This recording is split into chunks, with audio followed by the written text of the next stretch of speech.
الرحمن الرحیم اسٹیج پر بیٹھے اور پنڈال میں تشریف فرما تمام سینئر قائدین اور یہاں موجود تمام بھائیوں بزرگوں کو السلام علیکم۔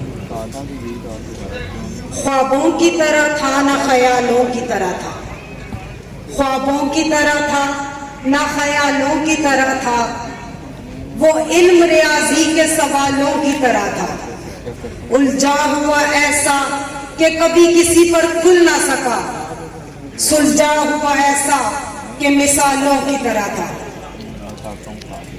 مجھے بہت فخر محسوس ہو رہا ہے کہ زندگی نے ایک بار پھر مجھے موقع دیا اس شخص کے بارے میں بات کرنے کے لیے جنہیں میں وقت کا ولی اللہ سمجھتی ہوں۔ میری خوش قسمتی ہے کہ زندگی کے کچھ لمحے اپنے شہید قائد محمد مطلوب انقلابی صاحب کے ساتھ گزارے اور زندگی کے بہترین اسباق سیکھے۔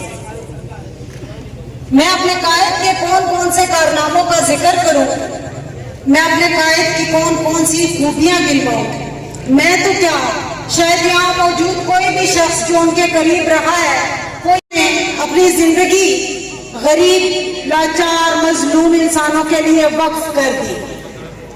انہوں نے سیاست کو بھی عبادت سمجھ کے کیا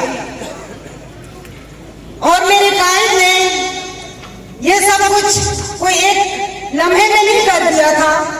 انہوں نے اپنی سیاست کا آغاز کیا صرف کے سرخ جھنڈے سے کیا، شروع کیا اور ایک طویل جدوجہد کے بعد، ایک طویل سفر کے بعد آخرکار پیپلز پارٹی کے جھنڈے تلے ہی اپنی آخری سانس لی۔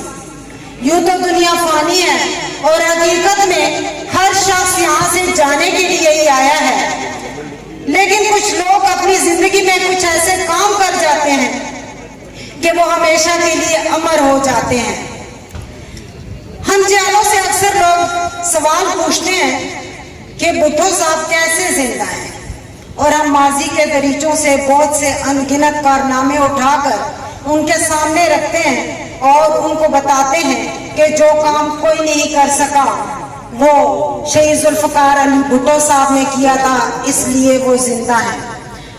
آج اسٹیج کے توسط سے میرے بھائیوں میں یہ بات کہوں گی، شہید محمد مطلوب انقلابی زندہ ہیں۔ شہید محمد مطلوب انقلابی ان تمام راستوں پہ زندہ ہیں جہاں سے کبھی چلنا محال تھا، اور آج ان کے وسیلے سے وہاں وہ سڑکیں وہ راستے رواں دواں ہیں۔ مطلوب انقلابی ہر اس اسکول جاتی بچی کے اندر زندہ ہے جنہوں نے اسکول کو ہی اٹھا کے اس بچی کے گاؤں کے اندر رکھ دیا۔ مطلوب انقلابی ہر اس ملازم انسان کے اندر زندہ ہے جو 2 وقت کی روٹی مطلوب انقلابی کے وسیلے سے اپنے خاندان کو کھلا رہا ہے۔ مطلوب انقلابی زندہ ہے ہر اس بچے کے اندر، ہر اس نوجوان کے اندر، ہر اس بزرگ کے اندر، ہر اس ماں بہن بیٹی کے اندر جن کو انہوں نے ہمیشہ عزتوں سے نوازا۔ میں اپنے قائد کے اخلاق کی بات کروں تو اپنے بیگانوں کو بھی ان کا دیوانہ دیکھا۔ میں ان کی شخصیت کی بات کروں تو یقین مانیے کہ وہ جس محفل میں جاتے وہاں پر سحر طاری ہو جاتا۔ میں اگر ان کی سیاست کی بات کروں تو ہر کارکن کے لیے وہ ایک یونیورسٹی کا درجہ رکھتے ہیں۔ میں اگر ان کی وفا کی بات کروں تو اہل کھوئیرٹا یہ آپ سے بہتر کون جان سکتا ہے کہ مطلوب انقلابی نے کیسے وفا نبھائی، ہمیشہ کے لیے خود کو آپ کے سپرد کر دیا ہے۔ اور ان سب سے بڑھ کر وہ ہمیشہ ایک سچے عاشق رسول تھے۔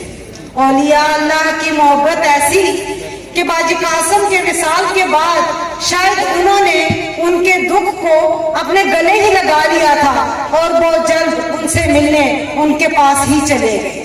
ان کا سفر آخرت اور ان کا جنازہ ان کے ہر قول اور فعل کی بخوب عکاسی کرتا ہے۔ میں آخر میں اپنی بات وائنڈ اپ کرتے ہوئے بھائی مرزا برہان جلال صاحب کی بات کو آگے کرتی ہوں کہ کہتے ہیں کہ کوئی کسی کے ساتھ نہیں مرتا۔